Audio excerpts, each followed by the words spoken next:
Video शुरू करने से पहले आपको बता दें कि यदि अभी तक आपने हमारे चैनल को सब्सक्राइब नहीं किया है तो अभी कर लें और साथ में नोटिफिकेशन घंटी को भी दबाएं ताकि हमारी वीडियो सबसे पहले आप तक पहुंच सके। बंधुओं, परमात्मा के द्वारा बनाया गया इंसान आखिर परमात्मा से क्यों टूट जाता है, इसके कारण को समझने का प्रयास करें। परमात्मा से टूटने का सबसे बड़ा कारण है मनुष्य की लगातार बढ़ती मांगें, और ये मांगें पूरी भी होती हैं क्योंकि परमात्मा तो साहब है। मजा ये है कि हम जितना मांगते हैं वह उसे पूरा कर देता है, लेकिन मांगे खत्म कहां होती हैं। आज ये नहीं, कल वो नहीं। आज इस काम को पूरा कर दिया, कल कोई नई डिमांड खड़ी हो जाती है। निज धर्म कहता है जितना तुम मांगोगे दूर हटते चले जाओगे, और फिर मांग प्रार्थना नहीं बन सकती।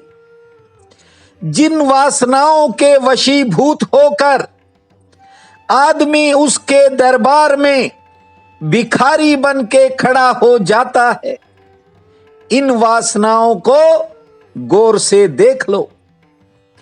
चाह कभी उपासना नहीं बनती, इसलिए कहता हूं 4 बार धन्यवाद किया करो उस करुणा निधान भगवान का जिसने आपको यहां तक पहुंचाया है।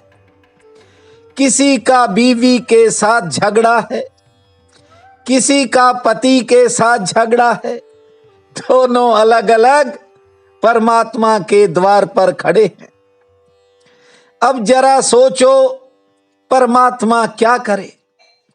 खा खा करके इतनी बीमारियां खड़ी कर ली, शरीर अस्वस्थ हो गया और खड़े हैं मंदिर में हाथ जोड़ के। हे परमात्मा, इस बार इस बीमारी से छुटकारा दिलवा दे।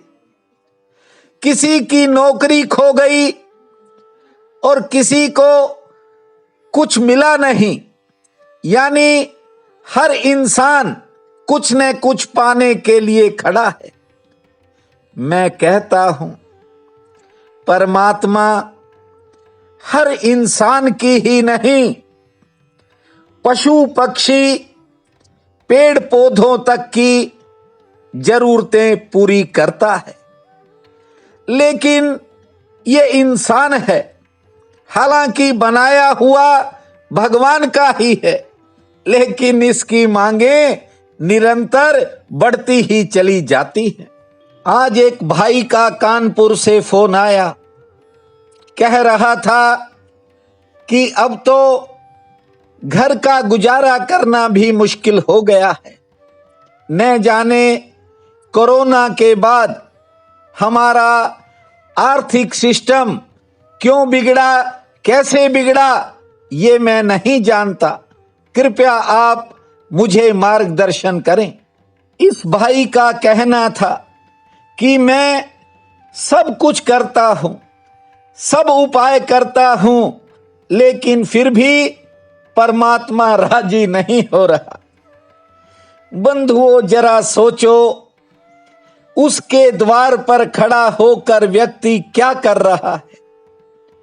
करना क्या चाहिए? करना तो ये चाहिए कि श्रद्धा के दीप जलाने चाहिए, आस्था के फूल सजाने चाहिए, अक्षत विश्वास और ममता के होने चाहिए। लेकिन यहां तो शिकायतों का अंबार है। इसीलिए कई बार परमात्मा पतझड़ का मौसम बना देता है और जानते हो ये मौसम भी क्यों बनता है? ये इसलिए बनता है कि जहां से आए उसे याद करो, और फिर परमात्मा पत्ते पत्ते झाड़ देता है। पतझड़ का जब मौसम आता है पत्ते गिर जाते हैं, वृक्ष के पास कुछ नहीं बचता, नगन जैसा पतझड़ के बाद खड़ा हुआ वृक्ष होता है, ऐसे कई बार कुछ लोगों के हालात हो जाते हैं। लेकिन आपको बता दूं, ये जीवन है। यहां फिर नए अंकुर भी फूटते हैं, नए फूल लगते हैं। वे फूल परमात्मा के होते हैं। थोड़ा मिटने की भी कला सीखा करो। ये जो जोड़ने का हिसाब किताब आपने ज्यादा कर लिया है, इसीलिए परमात्मा कई बार थोड़ा सबक देने का भी प्रयास करता है। आज एक भाई कह रहा था कि पिछले दिनों से मैं देखता हूं कि आपको सुनने वाले लोग कम आते हैं। मैंने कहा कि जो आते हैं वो आएं और जो जाते हैं वो जाएं, क्योंकि जो लोग तर्क से सुनने आते थे, जो लोग अपना गणित बिठाते थे, वे लोग चले गए हैं। ये तो आप जैसे बहन भाइयों का परिवार है, और मुझे इस बात पर गर्व है। मैं अपने आप को भाग्यशाली समझता हूं कि मैं आपके एक परिवार का हिस्सा बन चुका हूं। बंधुओं, यहां समर्पण जो करता है वही बात को ठीक से समझ सकता है, क्योंकि यहां शिष्यत्व के बिना कोई बात सुनाई ही नहीं पड़ सकती। यहां तरह तरह के लोग आए, हजारों लाखों आए, चले गए। क्या कारण है? क्या कारण है कि आप अभी तक डटे हुए हो? मैं बताता हूं। जो लोग कोई हिसाब किताब लेकर आए थे, वे लौट गए, क्योंकि यहां कोई गणित की भाषा नहीं सुनाई जा रही। यहां तो उस परमात्मा का रस आपको सुनाया जाता है, और वो रस आपके भीतर भी है। परमात्मा के साथ आपको जोड़ता है। तभी तो बहनें कहती हैं कि आप जिस दिन नहीं आते, दिन सूना हो जाता है। मैं कहता हूं कि परमात्मा आपके साथ है, और जो करवा रहा है आप उसे करते चले जाएं। जानते हो, ये शब्द मेरे हो सकते हैं, लेकिन ये वाणी उस परमात्मा की दी हुई है। और सच कहूं, निज धर्म के सूत्रों में अमृत बरसता है। कारण हम अमृत के स्रोत से जुड़ना चाहते हैं, ना कि संसार से, क्योंकि कमल तो वहीं खिलते हैं जहां रस का स्रोत होता है। और जब कमल खिलते हैं तो जीवन में एक नई दीवानगी आ जाती है। हां, आपको एक बात और बताता हूं। कुछ लोग ज्यादा जल्दबाजी में हैं, और ज्यादा जल्दबाजी अक्सर ज्यादा बार नुकसानदायक सिद्ध होती है। एक बहुत निर्धन ब्राह्मण था, गौएं चरा करके जैसे तैसे अपने परिवार का पालन पोषण करता था, लेकिन थोड़ा विद्वान भी था। एक दिन उसने एक श्लोक भोजपत्र पर लिखा और लिखकर कहा अपनी पत्नी से कि ये भोजपत्र राजा को दे आए। उसकी पत्नी राजा के दरबार में गई और कहा कि ये मेरे पति ने दिया है। राजा ने उस श्लोक को पढ़ा, अच्छा लगा, और राजा ने उसके बदले में कुछ मोहरें जो सोने की थी वे दे दी और उस भोजपत्र को जिस पर श्लोक लिखा था उसे अपने शयन कक्ष में लगा दिया। बंधुओं, बहुत दिन बीत गए।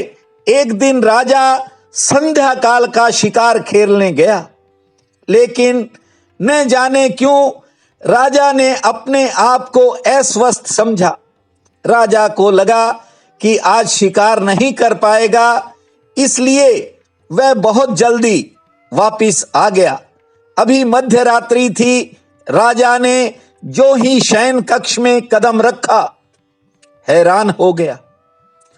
रानी पलंग पर सोई है और साथ ही दूसरे पलंग पर एक अपरिचित व्यक्ति निद्रा में लीन है। राजा क्रोध से आग बबूला हो गया कि रानी के शयन कक्ष में ये अनजान व्यक्ति कौन सो रहा है। उसने मयान से तलवार निकाली और सोचा इन दोनों को अभी काट देता हूं। तभी उसके शयन कक्ष में वह भोजपत्र जो पड़ा था, जो ब्राह्मण ने दिया था, उस पर राजा की निगाह गई और जब उस भोजपत्र पर लिखी बात को राजा ने पढ़ा, अचानक राजा जो है रुक गया। इतने में रानी उठ गई। राजा ने पूछा, ये कौन है? तो वह कहने लगी कि ये मेरा खोया हुआ छोटा भाई है। अब राजा बड़ा लज्जित हुआ और उसने सोचा कि बिना ही किसी कारण दो जीव हत्या मेरे हाथ से हो जाती। उसने ब्राह्मण को बुलवाया और बहुत सा धनराशि जो है उस ब्राह्मण को दी। जानते हो उस भोजपत्र पे क्या लिखा था? उस भोजपत्र पे लिखा था भूमा शनै शनै। जानते हो शनै शनै का मतलब होता है धीरे धीरे। कुछ भी कार्य करो उसको विचारे बिना मत करो, सोचे बिना मत करो। यहां लोग बिना सोच विचार के ही आगे बढ़ रहे हैं और उसी कारण ऐसे ऐसे नुकसान उठा लेते हैं जिनकी भरपाई नहीं होती। निज धर्म कहता है जो संयम से चला, जो सोचकर चला, जो अपने धीरे धीरे चला, वह एक दिन विजयी हो ही जाता है। आज अश्विन शुक्ल पक्ष की पंचमी है। महामाई जगदम्बा का 5वां नवरात्र रहेगा। बहुत बड़ा पुण्य काल है। उठते ही धरती मां को प्रणाम करके दर्पण में अपना मस्तक देखना। 5 बार लंबी श्वास लेने के बाद 50 बार ताली बजाना, 50 बार। फिर 5 पौधों में जल देना और खुले आसमान को देखना। स्कंद माता का स्मरण करते हुए दिन के कामों की शुरुआत करना और दोपहर से पहले भगवती को हलवे का भोग लगाना। शाम के समय ज्योत जलाकर देर रात्रि तक भगवती मां का गुणगान करना। भूमा जय जय दुर्गे, जय मां हरि हरि दुर्गे। भूमा जय मां दुर्गे, जय मां हरि हरि दुर्गे। इस महामंत्र को स्कंद माता का स्मरण करते हुए जपना समय मंगलमय रहेगा। प्रिय बंधुओं व मातृदेवी शक्तियों, आज 10 अक्टूबर दिन रविवार है। आप सबको मेरा नमस्कार है। आज का राशिफल इस प्रकार है। मेष, आज चाहकर भी कोई जरूरी काम नहीं बन पाएगा। दिन थोड़ा मध्यम श्रेणी का है, लेकिन से ठीक रहेगी। कोई पुराना काम बन सकता है। वृषभ, जरूरी काम आगे खिसक सकते हैं। आमदन ठीक होगी। लेन देन से यदि कोई जुड़ा काम है तो उसमें छुटकारा मिलेगा। मिथुन, कुछ कामों में इंतजार करना पड़ेगा। घर परिवार में व्यस्तता रहेगी। आमदन के लिए दिन मध्यम श्रेणी वाला है, से ठीक रहेगी। कर्क, किसी जरूरी काम में सफलता मिलने का योग है। हाँ, संतान की कोई चिंता मन को घेरेगी। कई नई मुलाकातें होंगी और संबंध भी जुड़ सकते हैं। सिंह, किसी के सहयोग से आज आपके मन की थोड़ी निराशा कम हो सकती है। रोजगार का कोई नया साधन भी दिखाई पड़ सकता है। स्वास्थ्य लगभग ठीक रहेगा और किसी अपरिचित से भी मिलन होगा। कन्या, कार्यक्षेत्र में किसी के साथ कहा सुनी हो सकती है, तनाव हो सकता है, धैर्य रखें। कारोबारी सितारे पक्ष में रहेंगे, सेहत पक्ष थोड़ा नरम है। तुला, सामाजिक प्रतिष्ठा में बढ़ोतरी का योग है। कारोबार में थोड़ा उतार चढ़ाव रहेगा, यात्रा हो सकती है, दोपहर बाद समय बदलेगा और सेहत के प्रति थोड़ा सचेत रहें। वृश्चिक, आज किसी महत्वपूर्ण काम में थोड़ा संघर्ष होगा। परिवार में समय ठीक बीतेगा, आमदन से मन प्रसन्न रहेगा और लेन देन की कोई चिंता कम हो सकती है। धनु, किसी के विशेष सहयोग से आज बड़ी सफलता मिलेगी। दाम्पत्य जीवन में थोड़ा तनाव बन सकता है, आमदन के लिए दिन ठीक है। मकर, कुछ पारिवारिक उलझनें मन को घेरेंगी, आमदन के लिहाज से समय ठीक रहेगा और दूसरों का कोई काम आपके किसी काम को प्रभावित कर सकता है। कुंभ, किसी अपने से निराशा का योग है, नए काम में सफलता का योग है, सेहत ठीक रहेगी। मीन, मन में विचारों का उतार चढ़ाव रहेगा, आसानी से काम निपटेंगे, सेहत लगभग ठीक रहेगी। आज का ये दिन आप सबके लिए अति शुभ फलदायी हो, यही मेरी प्रार्थना है। आपका बहुत बहुत धन्यवाद।